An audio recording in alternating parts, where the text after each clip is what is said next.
Donc on va démarrer ce premier combat donc entre Ludovic Nassibou et Pierre David, catégorie des 70 kilos. Ce sont souvent des belles catégories, hein, ces catégories, j'ai envie de dire très françaises, hein, entre 70 et 80 kilos. C'est un petit peu le morphotype. C'est le morphotype un petit peu français. Et on est donc parti avec c'est ce que effectivement cette première droite tout de suite de Nassibou qui est envoyé David Pierre sur les fesses. Et on vous l'a dit, on vous l'a répété déjà même la semaine dernière, on tombe jamais pour rien. Donc voilà déjà un petit avantage dès le début du combat avec Ludovic Nassibou de Choisy-le-Roi en région parisienne, Val-de-Marne. Et originaire de la Réunion. Et originaire de la Réunion. Face à donc au breton David Pierre. Pierre David. Pierre de son prénom, David de son nom. Voilà. Voilà. Mettre les choses dans l'ordre. Et avec donc un combat qui est parti quand même très vite, hein, on l'a vu. D'abord parce que Pierre David a été contré dès les premiers échanges, donc il lui faut revenir tout de suite. D'ailleurs, je me demande si on a une petite hémorragie nasale. Touché, ouais. Et là, il va encore être touché. Il se fait contrer sur sa jambe arrière assez régulièrement. Il y a une bonne lecture de son adversaire. Et le crochet droit, la droite, plus généralement de Ludovic Nassibou passe plutôt pas mal, ce qui veut dire que la main gauche de Pierre David a tendance à descendre un petit peu, il laisse l'ouverture et en plus on voit bien que Ludovic Nassibou travaille aussi très bien en ligne basse, il y a, au niveau des jambes, des coups de pied bas, il cherche aussi à travailler au corps, donc renforce cette petite faiblesse, si l'on peut dire, de Pierre David de descendre cette main gauche. Il va falloir que la garde de Pierre David soit plus étanche, plus hermétique. Et vous voyez ce bras qui se tend et qui descend. Voilà, encore une fois. Ouais. Ça laisse la place pour la droite de Ludovic Nassibou. C'est bien amené parce qu'il a un bon travail de perturbation sur ce qu'on peut dire sur les trois niveaux. Hein. Chez nous, c'est-à-dire en bas. Mais oui, exactement. Oui. Et ça désorganise assez rapidement pour l'instant. Et on voit qu'il trouve des solutions. Là, une belle pique au corps qui est arrivée. Je ne sais pas si vous l'avez vu sur le côté jambe avant. Et souvent, ça affaiblit. Hein. On voit qu'après, on vient positionner son coude un peu plus près du foie. On voit, de toute façon, les coups au corps sont souvent très efficaces. Mais ah voilà, le premier compte tout de suite. Là, on perd un peu les appuis.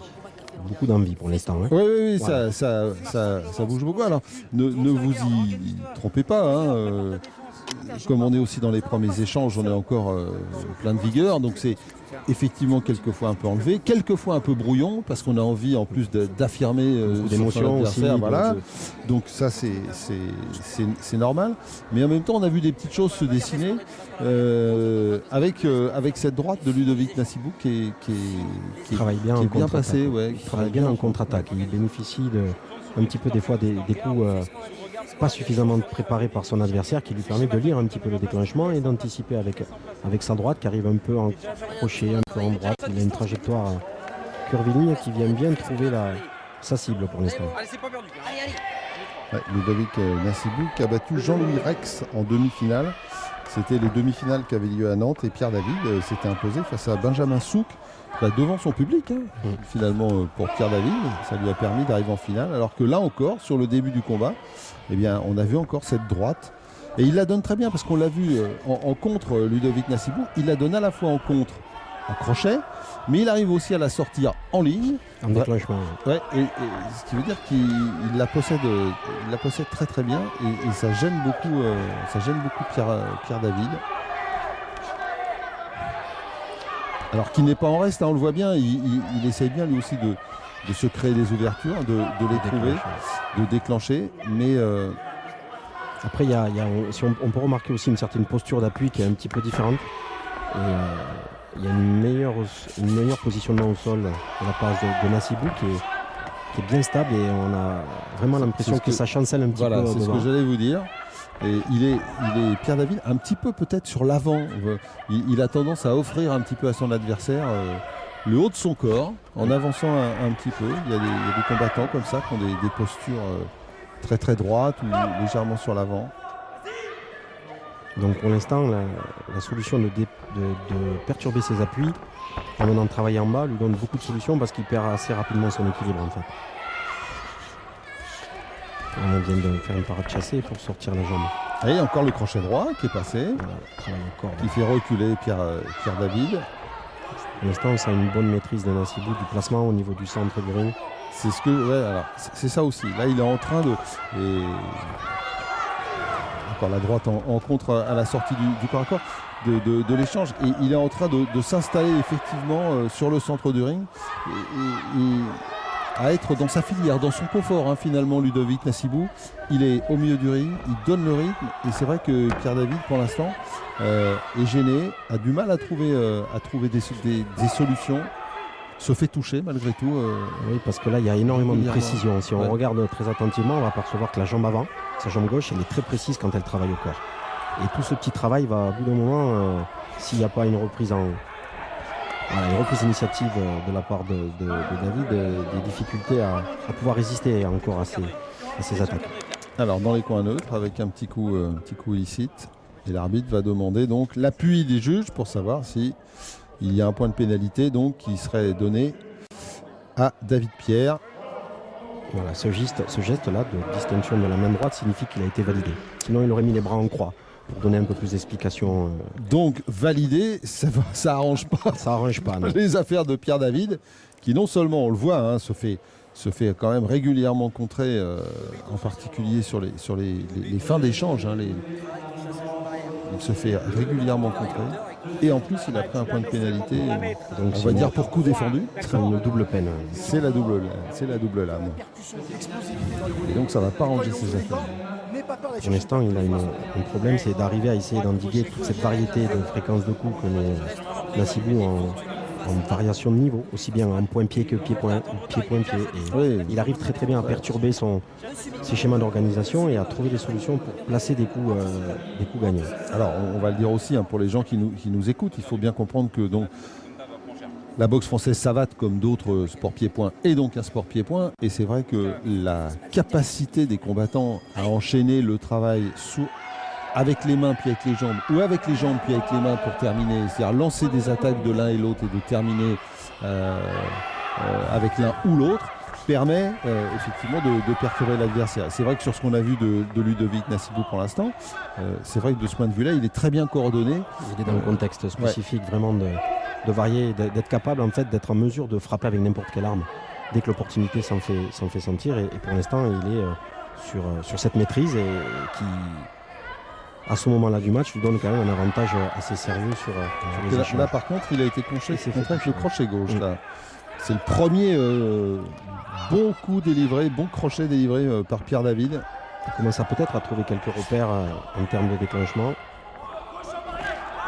Alors autre chose aussi pour expliquer un petit peu à nos téléspectateurs, on voit bien Ludovic Nassibou qui arrive à rester dans sa ligne, c'est-à-dire il est très rarement de face par rapport à son adversaire, il est toujours sur les bons appuis, ce qui n'est pas toujours le cas de Pierre David, qui a encore été contré là avec une petite droite dans l'échange, et puis avec le chassé bas pour terminer. Donc on a vu, il y a eu ce crochet, il y a eu cet enchaînement, il reste dans sa ligne, il reste dans sa filière, il est toujours orienté un petit peu les épaules tournées pour préparer éventuellement soit avec son poing arrière, soit avec la jambe arrière, alors qu'on voit de temps en temps Pierre David, lui, regardez, hop, il offre dans ses déplacements la possibilité de se mettre un peu de face à son adversaire et d'être un petit peu embêté sur ses déclenchements.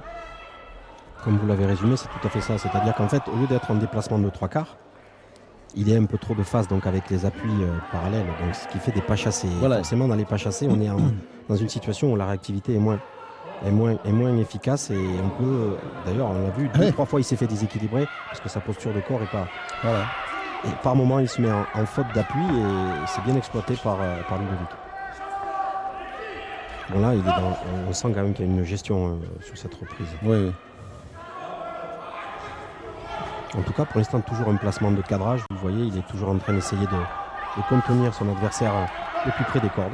Après, bien sûr, David ne s'en laisse pas compter. Hein. Il essaye aussi par moment d'imposer sa boxe. Voilà. Oui, mais Alors, il essaye d'imposer sa boxe, il essaye de sortir effectivement de ce marquage. Et pour l'instant, il n'y est pas vraiment parvenu. Vous avez vu encore ces 4 passes chassées là pour tourner autour pour s'en sortir. Et très vite, il est retombé dans la nasse de son adversaire. Et là, il se fait embarquer dans le coin du ring. Qu'est-ce qu'on peut lui demander à Pierre David? C'est peut-être d'augmenter le rythme. Regardez, voilà, encore une fois. Alors il faudrait qu'il mette plus de rythme, je pense, parce que s'il reste dans cet état de situation où il accepte un petit peu de laisser enchaîner, essayer de riposter ou de contre-attaquer, s'il ne le surprend pas, s'il ne met pas un rythme plus enlevé, ça va être une répétition dans le round qui va suivre. Hein. Il faut vraiment qu'il essaye de prendre des risques. Si vraiment il peut le mener, il sait prendre des risques. Parce qu'il est quand même en retard, on peut le dire. Il est en retard sur ce match. Ne le suis pas comme le petit train. Il ne veut pas aller par là, jambe arrière. Il va dans l'autre sens, jambe avant. Ferme les portes. C'est pas dur. Il vient sur ta jambe arrière. Donc vous voyez, dans son coin, il demande d'être encore plus rigoureux sur le cadrage et sur le placement. Oui, bah oui, forcément. Donc d'un côté, il faut que David essaye d'accélérer pour essayer de surprendre un petit peu. Et de l'autre côté, on voit qu'on va essayer d'étouffer encore plus ses déplacements. On va voir ce que la suite du combat va nous réserver. Oui. Le problème, ce serait soit pour Pierre David d'augmenter le rythme et donc de surprendre, soit finalement de chercher peut-être l'épreuve de force, de se placer lui à son tour au milieu du ring, d'être efficace sur les coups. Et puis peut-être de faire reculer, parce que depuis le début, on voit que Ludovic Nassibou avance, cadre, suit, donne le rythme et dans sa filière, alors que Pierre David, eh bien on voit, il est repoussé. De temps en temps, il ne trouve personne sur ses coups. Il est dans le rythme de son adversaire. Il le laisse boxer, j'ai envie de dire, un peu à sa manière en avançant. Et c'est plutôt lui qui est en position de reculer. Voilà, l'uppercut, ça se termine après avec un fouetté bas. On parlait de ses enchaînements qui sont vraiment très très bons de Ludovic. Voilà, encore. Le problème, c'est que là, on voit David, c'est plus du déplacement pour éviter de subir que du déplacement pour essayer de se réorganiser et reprendre l'initiative. Et donc il est trop en défense. On est trop dans un boxeur qui subit et qui ne cherche pas par le déplacement à essayer de trouver des moyens de contre-attaquer. Mais il est pris sur les échanges. Il était dur ce crochet droit, oui. On voit, il commence à être un petit peu marqué au visage, comme vous le disiez sur la première reprise. Je pense que la toute première droite déjà qu'il a subi a déjà marqué un petit peu. Et on voit sur le travail de Sapp, face corps. Là, oui. Ça devient de plus en plus criant. Ouais. Et surtout les enchaînements dont on vous parlait, qui étaient peut-être moins évidents au début du combat pour Ludovic Nassibou. Là, on commence vraiment à les voir. Ils sont bien détachés, ils sont bien marqués. Et ce fameux travail de Sapp dont vous parlez depuis tout à l'heure, Christophe. Dès qu'il commence à poser les appuis, les coups arrivent à être un petit peu plus lourds parce que David a de plus en plus de difficultés à se déplacer et à ne pas subir la pression. Et là, dès que il arrive à s'installer, il y a des coups puissants qui arrivent au niveau des enchaînements corps-face pour encore plus désorganiser. Il y a toujours ce coup en bas qui vient saper. Oui, il faut bien comprendre que la mobilité de David se restreint avec les reprises, c'est parce qu'aussi il y a un gros travail de Sapp en bas. On voit bien là encore. Les jointures, les genoux qui subissent beaucoup. Là encore, ici avec les pointes. Et alors surtout, c'est vrai, parce qu'il se passe tellement de choses qu'on ne peut pas non plus tout nommer, sinon tout vous nommer, tout vous décrire. Mais c'est vrai qu'en même temps, là on n'est pas très content dans son coin visiblement, mais il n'arrive pas en plus à les amortir, à les contrer. C'est-à-dire souvent, comme il est en recherche d'appui, en recherche de déplacement, il les prend souvent de plein fouet. Donc à des moments où soit le muscle est en tension et donc au moment où on repose la jambe, ça fait extrêmement mal, soit au moment où la jambe vient de pousser et on est en extension, et là aussi, boum, ça on sent les flexions du genou aussi. On sent les flexions du genou derrière. Voilà. Donc vraiment, il y a un travail qui paraît comme ça pas évident à l'œil quand on n'est pas très averti, mais on sent bien que petit à petit ces coups en bas, c'est ce qu'on appelle le laminage. Voilà, c'est en train de sérieusement mettre à mal la capacité de déplacement de David, et c'est vrai que ça va être la clé pour lui pour trouver des solutions. Parce que s'il est dans l'acceptation des échanges, pour l'instant il a du mal à surprendre Ludovic. Alors, sans vouloir tuer le suspense, en même temps, depuis le début du combat, on ne l'a pas vu en capacité de faire ce genre de choses. À aucun moment il n'a mis en difficulté Ludovic Nassibou. Donc il faudrait vraiment une grosse prise de risque, voilà, entre guillemets, sans être risqué pour aller jusqu'à l'extrême de se jeter. C'est pas du tout ça, hein, dans le discours, mais au moins essayer d'accélérer sur 2-3 échanges pour. Regardez, encore essayer. surpris sur la vitesse, sur les esquives, sur les coups en bas. Il est limité dans ses déplacements. Il a de plus en plus de mal. Et toujours, c'est pas chassé. Il a toujours cette c'est des pas chassés en fait qui cherchent à se déplacer et non pas à utiliser le déplacement pour en tirer profit. Donc c'est des moments où en fait pour parler un peu trivialement, alors que c'est pas ça, hein, surtout faut pas se méprendre sur les termes, mais c'est pour faire comprendre, c'est plus des pas chassés pour se sauver en fait, parce qu'il est en mode survie pour l'instant.